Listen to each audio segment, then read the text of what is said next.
이어서 계속하면, 자, 그래서 마이켈슨 모울리 실험에서 보면 그 아무런 효과도 나타나지 않았잖아요. 그러니까 에테르 드리프트가 있으면 나타났어야 하는 효과들이. 그래서 이러한 이제 널 리절트를 설명하기 위한 시도들을 많이 했죠. 아인슈타인 나오기 전까지도. 그 중에 이제 한 두 가지만 잠깐 얘기를 하면, 첫 번째가 그 에테르 드래그 모델이라고, 이건 금방 룰아웃이 되는데, 그러니까 지구가 에테르를 끌고 다닌다는 거죠. 그러니까 뭐 물체가 있으면 물체가 이동할 때 에테르도 같이 끌고 다닌다는 거죠. 그런 이제 생각을 먼저 했고, 근데 이건 금방 룰아웃이 되는 게, 이거는 뭐라고 그러지? 우리말로 어버레이션이라고, 수차라고 하나요? 어버레이션을 설명이 안 돼요. 설명 안 돼. 왜냐하면은 어버레이션이란 게 뭐냐면은 그 이제 그 당시에도 이미 잘 알려져 있다고 했는데, 그 별을 관측을 하면 그 우리가 만약에 레스트 프레임에서 어떤 별의 위치를 우리가 보면, 이제 이런 위치에 세타라는 각도의 위치에 있다고 합시다. 근데 만약에 지구가 움직이면 이거는 이제 다른 위치에 있는 것처럼 보이는 거죠. 이게 거꾸로 된 것 같은 느낌이 있는데, 아무튼 거꾸로 된 것 같은 느낌이 있는데, 아무튼 그 위치의 변화, 그걸 어버레이션이라고 하는데, 만약에 에테르를 끌고 다닌다면 그 숫자가 발생하면 안 되거든요. 그래서 그건 이제 처음에 바로 룰아웃이 되는 거고, 관측에 의해서. 그 다음에 이제 중요한 게 소위 말하는 로렌츠의 설명인데, 로렌츠 피츠제럴드 컨트랙션이라고, 우리가 이제 실제로 나중에 로렌츠 트랜스포메이션 하고 나서 다시 보게 될 텐데, 유도까지 할 텐데, 컨트랙션. 만약에 여기 그 아까 있는 이 위치에서 그 에테르 방향에, 그 에테르로 움직이는 방향의 그 이 길이가 요거 있죠. 요 길이가 만약에 컨트랙션 수축이 된다면은, 이게 이쪽 방향의 암이 길이가, 이 사람들은 괜히 시리가 반응을 하고 그러네, 핸드폰에서. 잠시만. 네, 죄송합니다. 아무튼 이쪽 방향의 그 길이가 수축이 되면은 이게 설명이 가능하다는 거예요. 그러니까 얼마만큼 수축이 되냐면은, 우리가 이제 보면 알겠지만은, 만약에 L1이 그 L2보다 이 팩터만큼, L-V제곱 C제곱 L2만큼, 이 팩터만큼 수축이 된다면, 이건 나중에 이제 로렌츠 트랜스포메이션 할 때 많이 나오는 값이죠, 항상. 그렇게 된다면 여기서 우리가 아까 T1, T2 구한 게 있었죠. T1, T2 구한 거였는데, 여기 L1이 만약에 그 보면은 이게 만약에 그 L2보다 루트 1 마이너스 V제곱 오버 C제곱 팩터만큼 작다고 하면, 여기에다 다시 곱하기, 갖고 와서 볼까요? 다시 한번 봅시다. 이거를 갖고 와서 보면, 이쪽에 와서 보면은, 자, 요거 이미 했던 거는, 유도한 거는 다 지우고,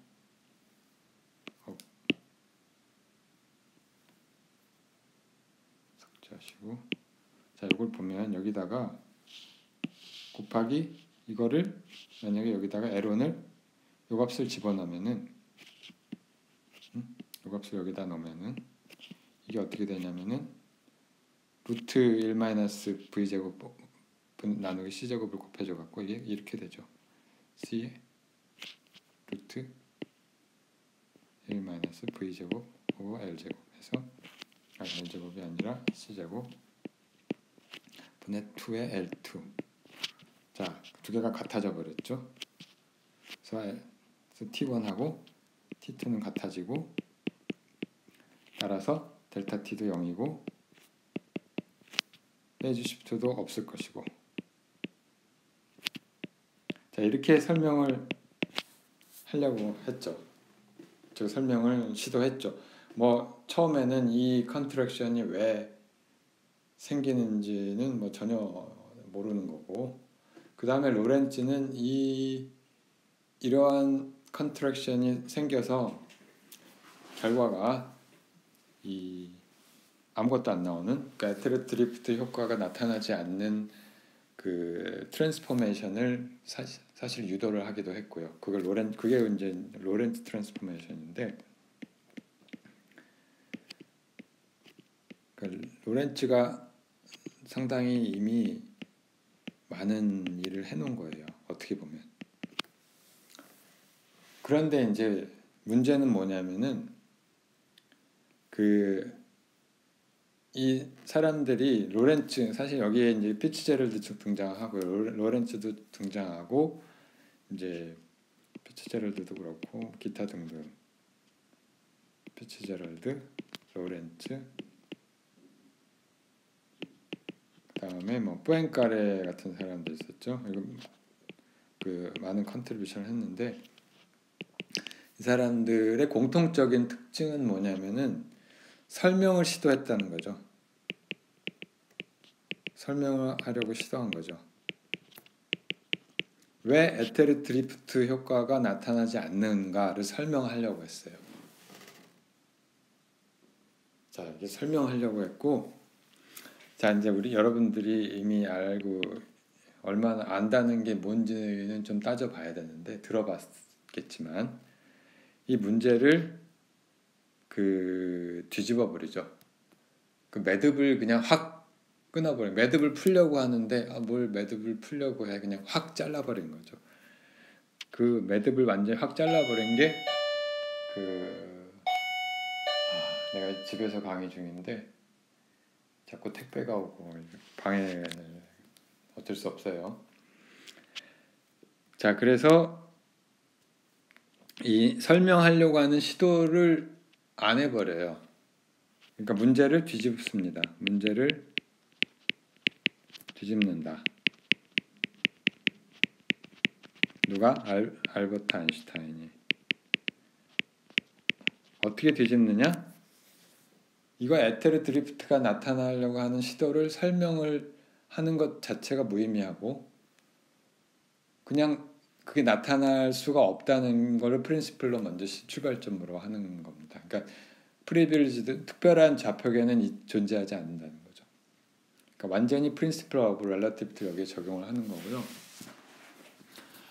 자, 아인슈타인이 그런 이제 뒤에 아인슈타인의 이제 이론을 자세히 소개를 하겠지만 뭐 그게 스페셜 시어리 오브 렐러티비티의 A to Z라고 해도 과언이 아닌데, 그럼 이제 아인슈타인이 그런 결론에 이르기 전에 어떤 생각들을 했는지를 우리가 보는 게 굉장히 의미가 있는데 이미 본인 쓴 논문에 그게 나와 있어요. 그래서 예를 들면 그 얘기를 좀 합시다.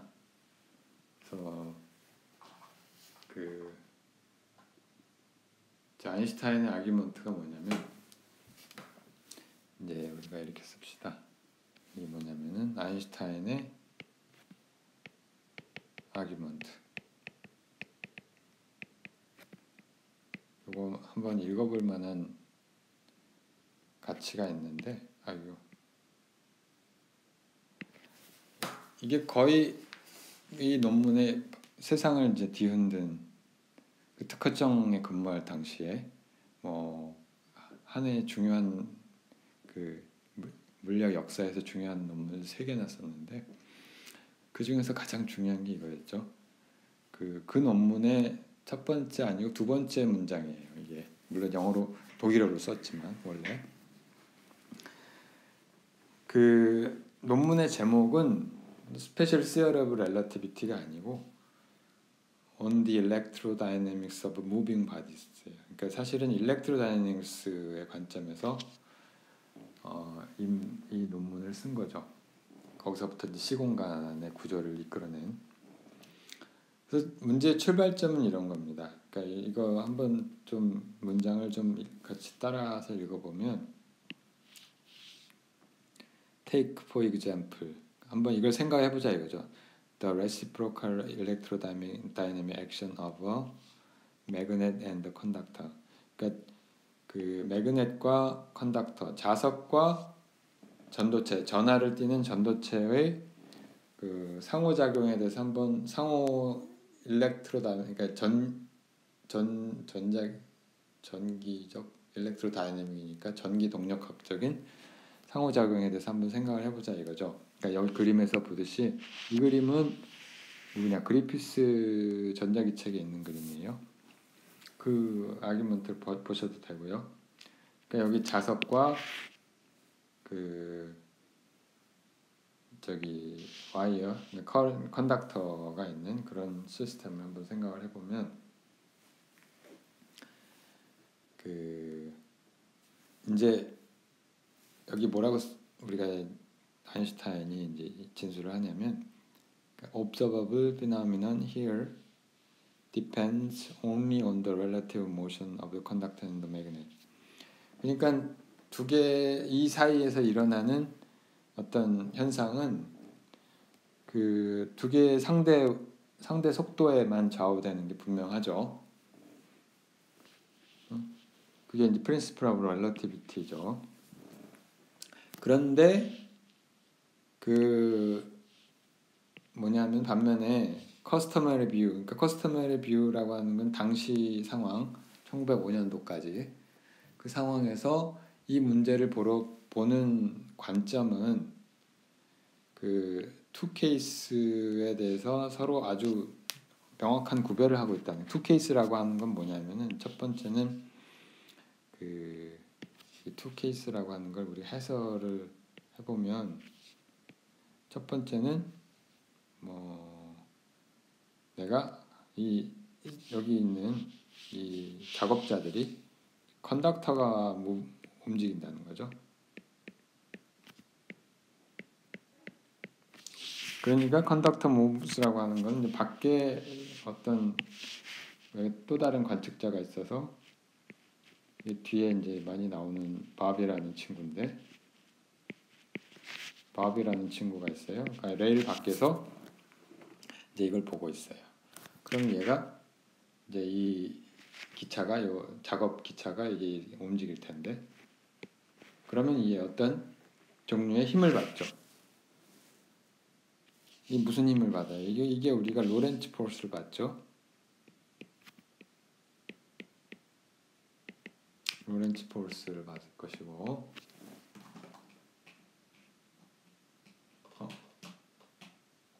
자, 로렌츠 포스는 뭐 힘은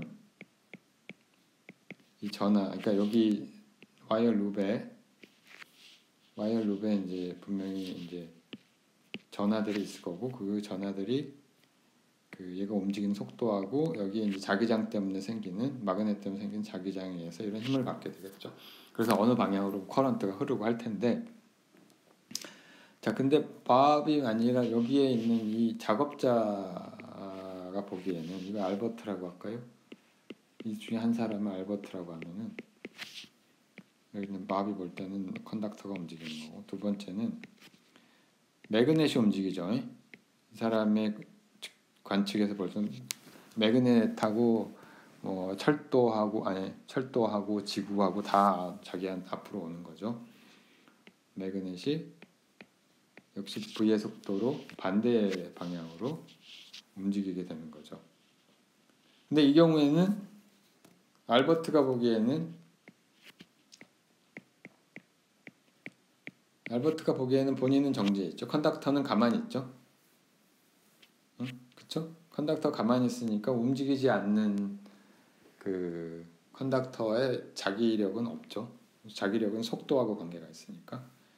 근데 이 경우에는 그러면은 그 앞에서 얘기한 커런트가 유도되고 이런 현상이 안 생기냐? 생기죠. 이 경우는 우리가 패러데이의 룰을 적용을 하게 되죠. 그러니까 패러데이의 법칙은 우리가 간단히 얘기하면은 자기장의 변화가 예를 들어 이제 시간에 대해서 자기장의 변화를 하면 그놈이 이제 이 컬 방향으로 소용돌이 방향으로 전기장이 인가되는 여기 되는 소위 말하는 그래서 인덕션이죠. 이게 로우 오브 인덕션. 오늘날 엄청나게 중요하지 않은 관계식은 없지만 막스웰 방정식에서 그래서 이렇게 서로 다른 방법으로 기술을 합니다. 이걸 지적을 한 거예요. 이걸 지적을 한 거고 이걸 우리가 이제 뭐라고 얘기한 그 customary view draws sharp distinction이라고 나오죠. sharp distinction 이걸 얘기한 거예요. sharp distinction이라고 한 말은 자 근데 이 기술하는 방법은 다른데 결과는 동일해야 되죠. 밥이 보나 알버트가 보나 이 고리에 전류가 유도되는 거는 뭐 동일하게 여기 전류가 어느 방향으로인가 유도가 될 텐데 그렇죠? 전류가 유도되는 건 동일해야 되죠. 그래서 사실은 그 여러분이 전자기책을 앞에 패러데이 인덕션 파트를 보면은 여기서 뭐 동일해야 되니까 따라서 패러데이 법칙이 당연히 존재를 해야 된다 이러고 해피하게 넘어가요. I'm happy, you are happy, everybody happy. Except Albert Einstein at the time. 그러니까 그 이 당시에 그러니까 여기 어떤 분명히 이 현상이 동일하니까 뭐 넘어가 갑시다. 응? 뭐 크게 문제가 될 거 없어. 이렇게 생각을 하는 사람도 다수 있었겠지만은 기술 방법이 전혀 다르다는 게 뭔가 이상하다는 거를 아인슈타인은 알고 있었던 거죠. 이 문제를 이미 풀기 전에도. 오늘날 우리는 답은 알고 있지만 자 그래서 분명 여기서 아인슈타인의 이 인사이트를 보면은 어딘가 뭔가 그러니까 이 두 개를 그 통일 Unified Way of Description이 필요하다는 거고 기술 방법의 통일이 분명히 있을 거다. 어떤 통일된 법칙이 존재할 것이고 왜냐하면 그거를 바탕에 둔 거는 왜냐하면 이게 Relativity Principle을 우리가 바닥까지 적용을 해보면은 그런 유추를 할 수가 있죠. 이건 같은 문제라는 거죠. 똑같은 문제죠. 컨덕터가 움직이든 매그넷이 움직이든 사실상 같은 문제라는 거고. 그래서 여기가 그 일단은 문제의 출발점이었어요. 아인슈타인에게.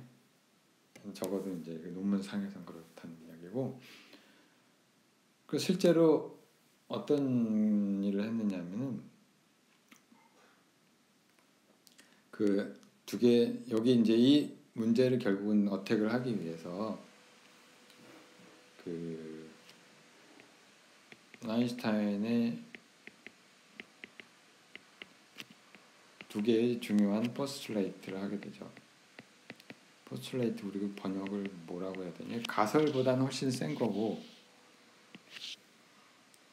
액션이라고 할 수는 없는 거고 뭐라고 말해야 되는지 잘 모르겠는데 번역을 할 때 좀 문제가 책이 뭐라고 번역되어 있는지 한번 봐봐요.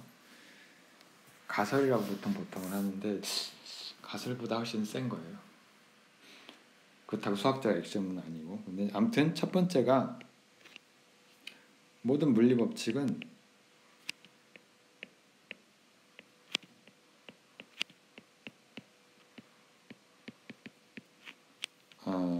인베리언트 하는 변화가 없는데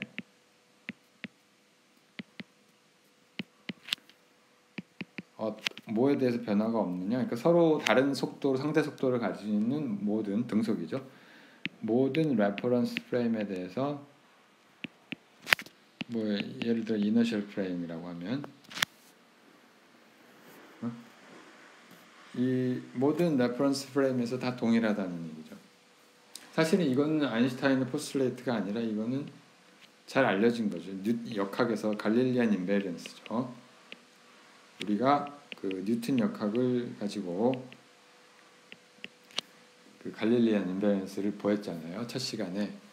그 내용 이 이야기를 하고 싶어서 그걸 굳이 내가 보인 거고요. 그러니까 뉴턴도 알고 있었던 거고 적어도 미케닉스에 대해서는. 자, 근데 이게 미케닉스에 국한될 거냐?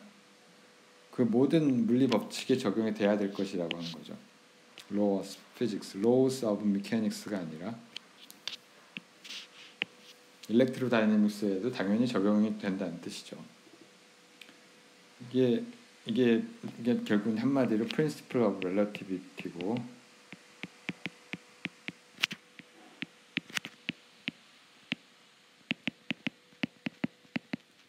그다음 두 번째는 빛의 속도가 뭐 얼마인데 그 이론적으로는 이 값이죠. 자, 이 값이 특별한 에테르에 대한 상대 속도가 아니라 이거는 모든 관측자가 봐도 동일하다는 거죠. 모든 관측자가.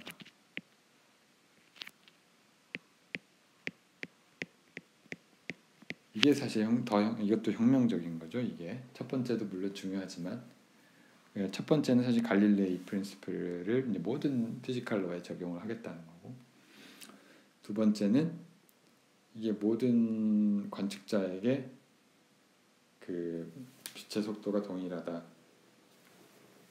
그런 얘기죠.